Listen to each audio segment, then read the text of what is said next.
Welcome to the Can Innovate podcast, the first ever podcast designed to showcase Canadian thought leadership. These innovators share industry insights, entrepreneurial best practices, lessons learned, and other tips that we can incorporate right into our lives, our careers, and our businesses. So let's get inspired. This is episode 56, where I get to chat with Carole Piovesan, a lawyer at McCarthy Tetrault, and we chat about data management, privacy, artificial intelligence, machine learning, and so much more. We get into the episode by talking about what exactly is this AI and what are some of the legal and ethical considerations from both a consumer perspective and a business perspective. How this industry is creating a lot of new roles in this area, and yes, some things are being automated, but how there's a lot of new roles being created out there. We get into the debate and discussion about whether or not AI should be recognized as people. Because I also do bring up the whole Tom Cruise movie, Minority Report, so we chat a little bit about that. We talk about how free is not free and what that actually means for you, and how we should use legal as part of the end-to-end design with the whole outside-in view. It is such a fantastic, explosive episode where you just can believe all the different types of things we talk about. From the Cambridge scandal, we talk about the different perspectives of whether or not we should be doing something differently, how we should be advising companies, and how we should be as consumers protecting ourselves. Anyways, enjoy this episode. I really can't wait to hear your thoughts. We are really honored and privileged to be chatting with Carole Piovesan, a lawyer at McCarthy. She is really amazing beyond belief. Like, she is known and a very big respected leader in the areas of AI and law. She's actually known to apply creative and strategic thinking in a multidisciplinary approach to help her clients solve complex problems associated with all of these new technologies that are out there. She's actually even the co-lead of the National Cybersecurity, Privacy and Data Management Group, as well as the firm lead on artificial intelligence. Oh yeah, and did I mention that Carole is the editor of the CyberLex blog, one of the Canada's most widely read blogs on law and data? Welcome! Thank you. Did I miss anything in your intro? Nope, not really. I mean, that's pretty much it. I'm a lawyer at McCarthy Tetrault. I focus on privacy, cybersecurity, data governance issues with a view to helping clients use their data, organize and use their data for their own purposes down the line. So no, I think you got that well. No, well, your bio is so amazing, intimidating, fascinating. I have been looking forward to this for so long because Thank you. There's been so much talk. I mean, especially as Canada has become such a leader in the AI field of research, and there's so much complexity going on. And we've had Dr. Ann Kavokian before that's talking about privacy and, and having it by design. And there's just so many different dimensions as there's more and more breaches out there, and people are really concerned about all this stuff. So I've been really excited to talk to you because you must see everything as a lawyer. No, that's so great. And actually, it's not. I would add one thing to what you've said, which is not just that Canada has sort of this privileged place in the AI research community, but also our government is quite active right now in not only funding AI research and various initiatives, but in taking a real look at who is Canada in the world when it comes to AI and what are some of the data considerations. So I guess it was this summer, Minister Baines, our Minister of Innovation, Science and Economic Development, announced a data and digital transformation consultation across Canada. He appointed 6 innovation experts, and I was very privileged to be one of those 6. So I've had the honor of going to various locations across Canada to speak with Canadian businesses, academics, civil society about their views on data and digital transformation in Canada and what they would like to see from the government. So I look forward to the report that will come out of those consultations. I anticipate it will be in the next few months, hopefully before year end, but I'm not sure. But it really goes to show that there's leadership at all levels. So we've got a robust startup ecosystem here in Canada. We have rock solid research.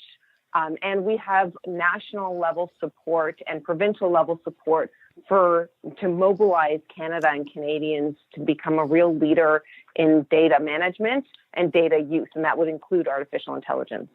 That's amazing. So for our listeners out there that aren't familiar with artificial intelligence, how would you define it?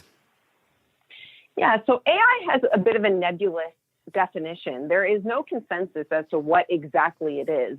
But fundamentally, the way I think of it is that it is a computer system, an algorithm that is analyzing massive amounts of data for the purposes of identifying trends and ultimately making predictions on those trends. And so as a lawyer, the way I think about this is that you are using a huge amount of data, and there are lots of legal issues around what type of data you have, how did you get it, can you use it for the purposes you want, where are you storing it? So there are huge amounts of issues around the massive amounts of data that the system is analyzing. And then the system can analyze, and as it becomes more sophisticated, take certain actions independent of human involvement. And what's interesting there from a legal perspective is that the law is fundamentally about governing human behavior, the things we should do, shouldn't do, ought to have done, did do, didn't do. And the more you remove the human from the steps between creation of a system to actioning to potential harm, the more the law struggles to adapt with these new technologies. And we really need to think of whether there are legal systems that we can sort of use to analogize to the AI system, or whether we need new regulation altogether. So it's a very exciting time to be in law, and it's an exciting time to be watching these trends and influencing these trends as they go. And it's crazy because there's so many concepts about AI, and I get questions quite a bit from listeners about what is the difference between machine learning and AI. And one of the things that I've learned after talking to other types of experts out there is that one of the big things about machine learning, it is part of the whole artificial intelligence ecosystem, but what it is, it's learning from the past, and it's learning how to improve things from the experience perspective and trying to figure out what the rules are of what works, or what do they want to tweak, and all those different components, so that we can be a bit more predictive using all the rest of the kind of the suite of AI to do those things. But I always get that, the difference between machine learning and AI, because there's so much confusion in that ecosystem. There really is. And I think, so the other thing that I find helpful in speaking to clients is to sort of break down what are the functions, like what can it do? What do we look for? So to understand that image recognition and the complexity around image recognition, how systems are increasingly able to do so with greater predictability and accuracy and reliability. That's a tangible function. It's a tangible example of what AI can do. Natural language processing and the ability to interpret or analyze text and voice, that's really complicated. It's a really complicated system that we sort of take for granted when we use our own sort of verbal and oral language, but having a machine able to understand context and the nuance of language is really exciting. And that's another function of where AI is going. So I think about it in terms of what can it do? And then, of course, I think about it in terms of, where do I see legal issues as I look at AI and I look at its potential use in society?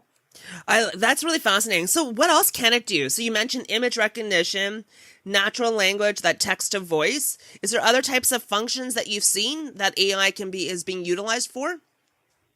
Well, its greatest advantage and where we see a lot of excitement for its potential is ultimately in the predictive value and how AI can make prediction cheaper. So my client base is typically sort of the Fortune 1000 companies out there that are looking at their data and trying to understand how best to monetize that data and how best to use that data. And like I said at the outset, there are all sorts of legal questions around how you can do that and in what capacity. But the business value, the business case of being better able to understand your customer base, being able to better understand the trends in your market, that is where AI has a tremendous amount of value. In the medical context, for instance, being able to analyze massive amounts of data to provide better predictions in terms of diagnosis and treatment options that are more specific to the individual. There's a great example of how AI can be used. So there are lots of use cases. In fact, every industry and every sector, every company in time will be affected by AI in a positive way. We talk about it often in terms of a negative, like the workforce is going to be decimated by 40% because that 40% will be automated. That may very well be true. I certainly don't have a crystal ball, although I can see where the predictions derive their evidence. But at the same time, what we're not able to see and what we don't perhaps spend as much time thinking about are the options and the jobs that will be created as the result of this new technology. And we do have evidence of that over decades and decades of the introduction of new technologies. So there is going to be lots of new jobs that are going to be created from this, because I know that's one of the things you see quite a few times, that scare that everything is going to be automated. Lots of jobs are going to get displaced, but you're also seeing that there's going to be an upswing in new types of roles. I think so. I mean, 30 years ago, we didn't really have a chief privacy officer. Such a position didn't exist, and now it is required. So we are going to see, with the evolution of technology and its widespread use in society, we will see an adaptation of the labor market. It doesn't mean that shouldn't be taken to suggest that we should sit on our hands and not do anything about it. We have to be proactive in looking at where the market is going, how technology is being used, and how we can better equip our workforce to be responsive to that. So we need to be proactive in our policy making. We need to be proactive as companies looking at our own workforce, thinking about how we can best support them so that they remain relevant and generate and productive and generate value to the company. But I don't think it should paralyze us with fear that this technology is going to take us over. We're not there yet, and there's no clear evidence to suggest that will be the case. No, that's amazing. That's amazing. And by the way, I was reading your white paper that you co-wrote with, it's called From Chatbots to Self-Driving Cars, the Legal Risks of Adopting AI in Your Business. What a fantastic piece of work. And for our listeners out here, don't worry, I'm going to put all the links in the show notes. I'll have the link for the CyberLex blog on there. You'll have this white paper. You'll have the link to that as well, because they're just really great pieces of information. So we really get into that.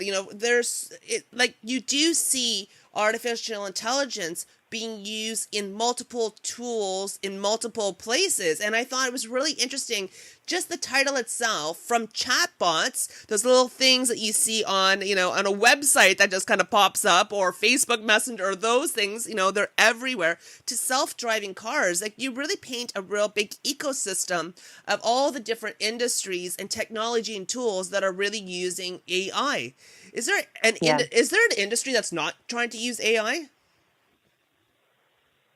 Great question. I mean, if I can't think of one off the top of my head, or I can't think of one that won't be trying to use AI in time. So, there are many different use cases, no matter whether you're in the hospitality industry, you're in oil and gas, you're in financial services, you're in insurance, you're in retail, you're in telecommunications, you're in entertainment. Like, they're really, the point about it, and I guess this is where I want to ground part of the discussion. The point about artificial intelligence is that it is creating a system that can reduce operational costs and do things that humans could otherwise do faster, more accurately, and cheaper. So that is its value. So just think about the work that we do in any job. There will be something that is done that is either routine or rote, and there aren't too many variables to the particular task. And right now, those particular jobs are ripe for either just general automation or ripe for the use of artificial intelligence, depending on what the outcome is. So, and then with sophistication, you will see that that artificial intelligence is being incorporated for the purposes of identifying new markets, identifying customer trends, identifying behaviors. It could be used in anything from, policing to government services, and we see that already happening in Canada. So the use cases are multiple, and it really is just about thinking of the best use case at the outset to get started with a business and then take it from there.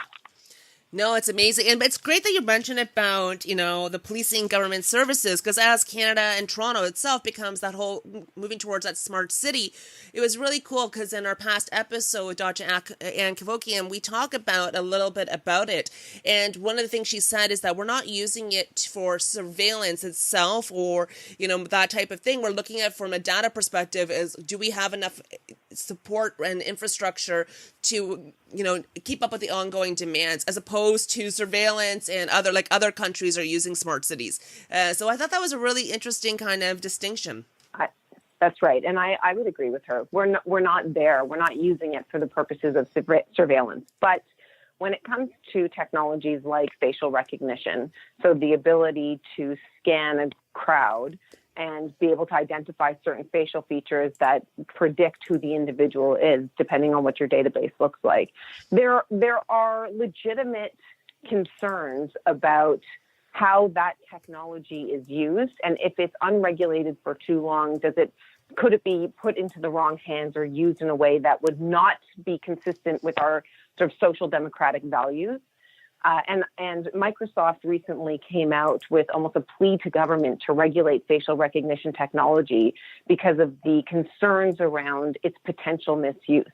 And really what much of the AI community is getting at when they do ask for regulation, it's this fear that there could be some bad apples that will use the technology in a way that will give the technology a very bad PR reputation. And when that happens, you sort of set the entire community back by a few years because there is tremendous distrust, thus less of adoption of the technology because something has gone wrong. And so what the community is often looking for, at least the members that I've spoken to, what they're often looking for is some guidance to be able to use the technology in a way that is justifiable, agreed upon, responsible, to maintain and preserve the reputation of AI so that we can continue to innovate and use the technology in ways that benefit society, because there are many.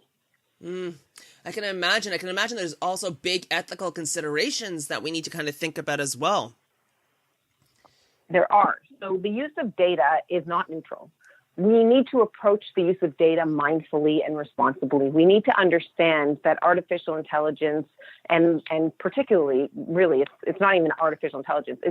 It's massive data sets that are being used for predictive value, that those data sets themselves have certain inherent biases that we need to be conscious of in using their predictions going forward.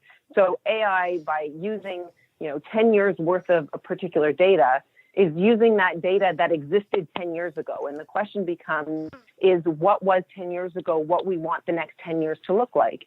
So if there are certain groups, for instance, if women are underrepresented in a particular sector, and we're trying to understand who is best placed to be the leader of that sector, and we're using data that's 10 years old, and there is a dearth of women in that sector, then the data is not going to be reflective. The prediction is not going to be reflective of women qualities, female qualities.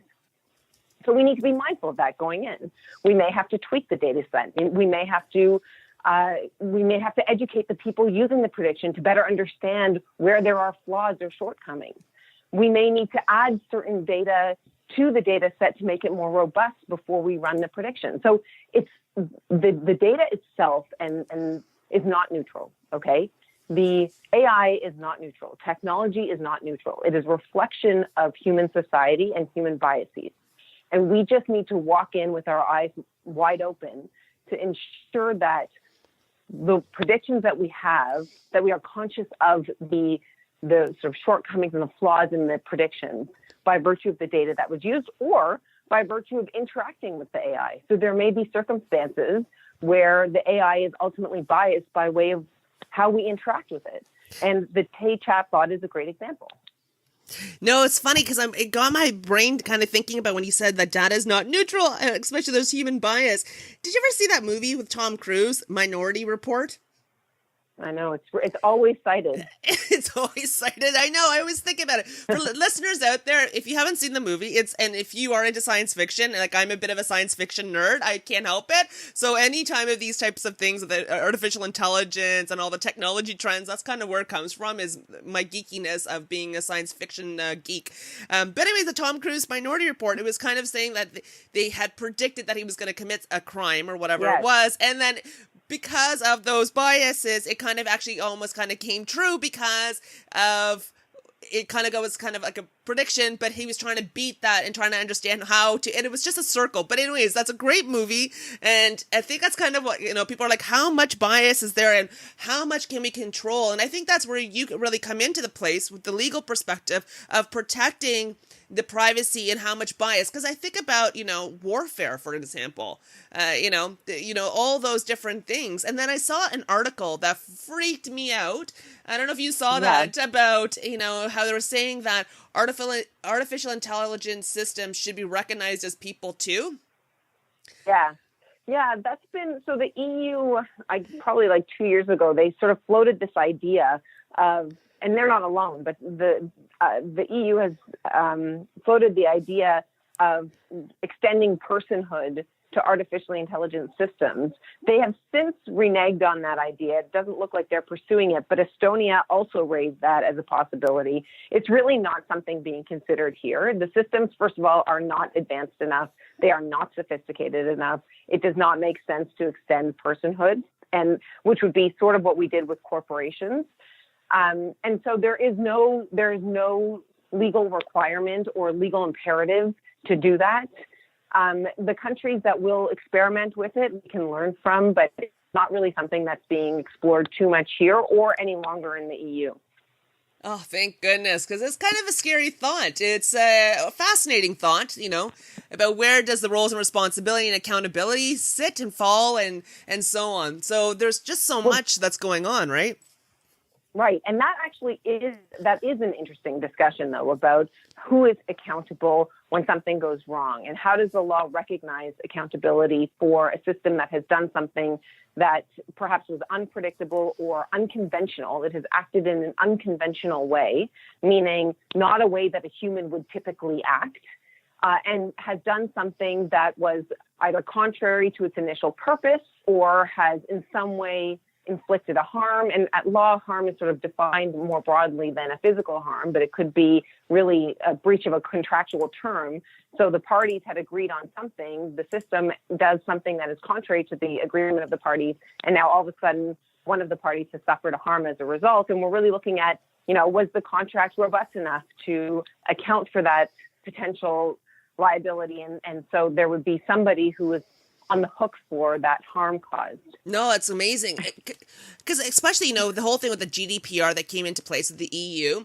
And for listeners out there, we have a really great episode with Dr. Ann Kavokian, episode 28, where she talks about GDPR and how it can become a really great competitive advantage. But they also think about the Cambridge scandal. And I think California is passing new rules out there as well regarding, the biases, the data, and all those things, and from a consumer perspective. So what should consumers really be aware of and really think about? Like, how do we protect ourselves? Well, Canada has privacy legislation that is almost 20 years old. It's principle-based, unlike the GDPR that is more prescriptive, but in essence aligns well with the GDPR in protecting the privacy of Canadians. The real debate right now that's happening with respect to our data and our privacy is, the fact that data is being collected everywhere all the time in all of our devices, so that it is increasingly difficult for people to make informed choices, informed decisions about what privacy or what personal information they want to give up for what purpose. And the Cambridge Analytica scandal exposed an issue that is not technically legal, but it is a social issue around the use of data for collateral purposes. It's not the purpose for which the data was initially collected per se. So putting my photos on Facebook, I'm thinking it's a great way to share my photos with my friends, putting likes and, different articles on my news feed, in my head, the purpose is to be able to, inform my network of what I'm thinking and what I'm doing. I'm not realizing that my data could be used in a way that could influence elections down the line, for instance. And so that's where there is a concern that, the everyday citizen is not digitally literate the way we should be. So it's difficult for us to make informed decisions about how we use our data and how we give permission to use our data more precisely. And that's a really important discussion because our phones are collecting data on us all the time. Everywhere we go, our phone is being pinged and there is some tracking of our movement. Are we aware of that? And are we comfortable with that? And if not, what are the safeguards that we would expect to be put in place to protect us, or at least allow us to better exert our own comfort with how our private details are being tapped and accessed? No. It's a really interesting debate. Oh, it's crazy because I always have this thing about, and I was explaining this to my niece yesterday, actually. She's only 9 years old, so I think it's a little much of a topic. But I was trying to explain to her, free is not free. And there was a really great marketplace. They did this thing about free apps and how they can actually kind of plug into your phone and how they get access to your emails, your pictures. They can actually turn on your camera and so on. And for our listeners out there, I'm going to find the link for the CBC Marketplace episode. It's about 1.5 years old. It's crazy. But the concept of people are like, oh, I want to do this because it's free. There's nothing free about it. It's costing you something. And what are you giving up? It may not be monetary, but you're giving up data. Right. And so what I love about this discussion is that there are polarizing views. I mean, I suppose this is true for almost anything, but there are really polarizing views. There are some who want to go back to the days where data is being collected as though it were on paper or physical alone, right? And then there are others who say, the convenience I get for the data I give up is acceptable to me. And the overarching discussion is really, well, do we all understand how much data is being collected? Are there appropriate safeguards on how that data is being used? Am I giving appropriate informed consent based on the privacy policies that are contained on the gazillion sites we access and apps that we access? What does meaningful consent look like? Because it could be challenging to define in an age where you're downloading an app a minute.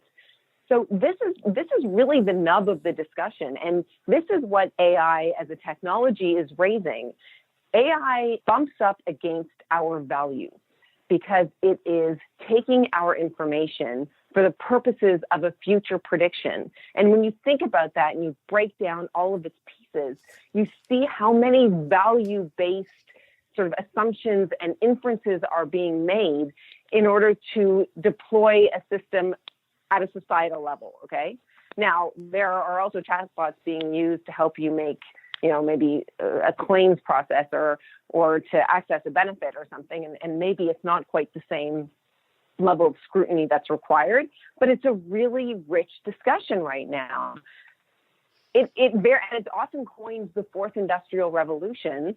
AI has coined the fourth industrial revolution because of the fact that we are not only going through a massive transformation, but we need to think about what that means in human society. No, I love that. This is such a honestly, it gets my spidey senses all tingled up and fired up. So what should businesses be thinking about in terms of data for their customers and their employees and all that privacy piece? Like, what should they be thinking about? Well, I mean, let me take the system as a whole and break down what I see as the three main buckets, like legal buckets to using artificial intelligence. So a company wants to deploy, and again, this is all context specific, right? Mm-hmm. You have to think about the riskier AI deployments as opposed to the very low risk, and a company will make that determination on its own. But let's just take, a more substantial deployment of an AI system. Here are the buckets that I always look at when I think about the legal implications of AI. So I start with the first bucket, which is the inputs. The inputs are, what you've got in the inputs are the data. you're using a ton of data. And what you need to be thinking about as a business is how your data is going to be used, how was it collected, for what purpose, by whom, from whom, what is the nature of that data, and where is the data being stored? Is it secure? So you are doing an in-depth assessment. You're categorizing your data, you're identifying your data, you're analyzing your data, and you are understanding what you have with a view to how do I want this? What do I want in the future? What do I want to be doing? Once you identify what you want to be doing and you look at the data to understand the quality of the data, the completeness of the data, and legal compliance around that data, and I would include security there, you can have a much better understanding of where you're going and whether you've got the data, both in terms of permissions and in terms of completeness and in terms of cleanliness, whether you've got the data to be able to create the system that you ultimately want. Then you sort of enter the system training. So the system, maybe you're going to purchase a system or you're going to build a system and you're going to train the system. And there may be certain contractual terms that you need to be thinking about that are specific to AI. And oftentimes that's going to be around reps and warranties, indemnities, maybe insurance. You're going to want to turn your mind to the contract. If you're buying a system, you're going to want to think about who's going to maintain it over time, whether you have the in-house skill to do so or you need somebody else to do so. If you need to maintain a third-party relationship, so a relationship with, like, say, a startup, you want to think about how are you going to manage that relationship over time and what does it look like over time. You also, in this sort of second bucket, you want to be thinking about issues of explainability and transparency. And I would argue, again, that transparency, or what I'll call interpretability of an AI system, meaning the degree to which you can understand the reason why a system has made a certain prediction. And really what you're trying to get at there is an analysis of the weighting and different variables of data that were used to create a prediction. In this middle piece, in this middle bucket, you want to be thinking about interpretability depending on context. Not every AI system needs to be perfectly interpretable. Those that are making predictions that have a more direct bearing on somebody's status or rights or access to things like credit, for instance, those systems are going to be probably more vulnerable to challenges. And so you're going to want to be able to explain to some extent why the system made the prediction it did as you rely on those decisions. The third piece is really around the deployment. And there I think mainly about issues of liability. We don't have a lot of liability case law right now because there haven't been a ton of sophisticated AI systems that have been deployed and that have been challenged in court. So we have seen things go wrong, particularly in the autonomous vehicles sector, but we haven't seen those challenged in court so much. So we don't have a ton of case law there, but to the same extent, we're still trying to figure out the degree to which we can analogize to other legal regimes to issues of liability, or the extent to which we will have independent new regulation to regulate these systems. And we just don't have a lot of information there other than we need to be aware, and our companies need to be aware of the liability issues as they go into the contracting phase in particular. Wow, there's so many things to consider. Like, it's crazy. Like, it's a big, huge, it's exciting, but it's so much information. Like, companies must be overwhelmed. Like, I think about large corporations where more, the business and IT or technology don't normally talk to begin with, and now they're kind of have to force to look at things from a holistic perspective. I think, oh wow, like it's really changing a company culture as well about thinking about things a lot more differently. It's crazy. Well, you know what? That's an excellent point. It's an excellent point about culture. So the one area that we do find that we think a lot about tech and we think about law and we think about the business case, but really the issue of culture is really important because you are introducing a disruptive technology into a company. Again, this is all context specific, but take a larger project. You're introducing a disruptive technology, and the way it is adopted the degree to which people will trust that technology and therefore use that technology is key. It is important. So there is a fundamental cultural change management process that needs to be built into any AI strategy to help promote its success. It's a great point. Mm. Well, I'm a big, huge advocate of change management. So I've seen it way too many times in different aspects of things. So I know it's a huge mindset shift that needs to happen in order for everyone to get on board. And it's hard. It's not easy. It's very hard. But you know what? Agreed. If everyone wants to keep their businesses running forward and moving forward and profitable, you're going to want to get on that train faster than not. Well, and the time frame, if you believe certain studies, and I'll leave that to individuals to decide, but certain studies are saying that your time frame for adoption and adaption is probably about 5 years. And really, companies that want to leapfrog their competitors will have to start adopting almost a full suite of AI services or AI systems now to prepare themselves for the next 5 years, at which point they will be very well placed in the market to accelerate different revenue generation or internal operational efficiencies. But that's what you're looking at. You're looking at almost like a 5 to 7 year time frame, according to some research. Well, I think it's going to be faster than that because I think as consumers getting smarter, and especially with all the data breaches that keep happening on a daily basis, it's very few days where I don't open up the newspaper and see something that has been hit. I think that's becoming a bigger concern, and it's going to probably drive that adoption of change faster than anything else. It's just because they're customers. They're demanding this privacy. They're demanding all these different things. And, my 2 cents is this whole thing with the EU, with the GDPR. I think it's going to become a global best practice. It's just a matter of time. They're still working out some of the, kinks to it. But I think it is going to be that level of traceability and accountability and for consumers to actually understand how their data is being used and what it's being used for. And do I give them permission to do it? So right. I'm excited. I'm excited about the new chapter, and I think it's just such a fascinating topic, and there's so much. Carole, I could just talk to you for hours and hours. Thank you. Oh, you're so amazing.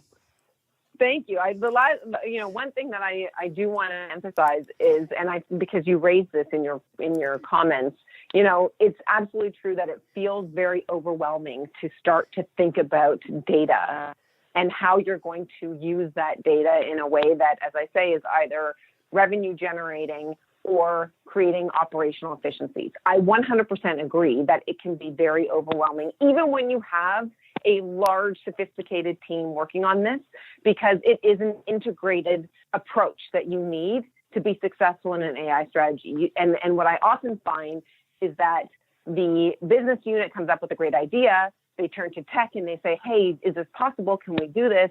Tech says, here's what we can do. They start to, test it, pilot it, and then they turn to legal and they say, hey, listen, we've got this great idea. This is how we can do it. What do you think? And then legal turns back to the group and says, sorry, can't do that, or there are too many risks associated with that. We need to step back and think about this differently. And I encourage my clients to think about legal from the outset. And so the way I help my clients, the way I am most helpful to my clients, is to provide that legal oversight throughout the process, from developing the business idea to identifying the technological ability to ultimately piloting a project. So doing the legal analysis right at the outset. And personally, I bring sort of a multidisciplinary approach to my clients where we offer some of the sort of business strategizing, recognizing the way we track the industry and we track markets. We offer relationships with, or at least an ability to communicate with their tech team, or relationships with other tech teams that could be of assistance to them. But all along, bringing that legal lens to make sure that the project is as compliant as possible, or that the business fully understands the risks as they go through the process of development. And I think that's really important and often understated. Oh, I love that. The legal outside in and overseeing everything. Because, it makes a big difference because it's going to be across every touch point. It is. You kind of need the eyes in the back of your head. And honestly, who else better to ask than someone that's going to legally represent you? Agreed. Couldn't agree more with that statement. I know I'm going to have that. I will definitely want that in my back pocket. I'll be there. Excellent. Excellent. This has been brilliant. I mean, the insights, the value bombs, that, it's just really a fascinating, growing discussion and area. And I just can't wait. I'm sure we're going to get you back on the podcast again in a few months to talk about something else that's hit, and then we're going to have a bigger discussion about it. But really, this has really been fascinating. And finally, Carole, how can our listeners connect with you? Well, the easiest way to reach out to me is either through my website. So I'm a lawyer at McCarthy Tetrault. You can reach me at my email, cpiovesan@mccarthy.ca, or I'm on LinkedIn and Twitter, and my handle is at cjpiovesan. And then otherwise, just give me a call anytime, 416-601-8104. I'm always ready to take your call. Wow, that's transparency at its finest point. There you go. I love it. That's what I practice what I preach. That's for sure. That's for sure. Thank you so much. Seriously, thank you again. My pleasure. Thank you. Thanks for tuning in this week. I hope you enjoyed this episode as much as I did. And next week, I got another really fun episode. You'll be surprised at the topics we're going to cover. But anyways, in the meantime, you don't have to wait till next week to connect with us. You can connect with us always on all the different social media links. You can even send us a review. That's another great place to give feedback. And of course, our new newsletter that has tons of new golden nuggets and of course, discounts galore. Actually, our tools section of the website also have it. And please feel free to nominate another innovator out there. And I can't wait to talk to you next week.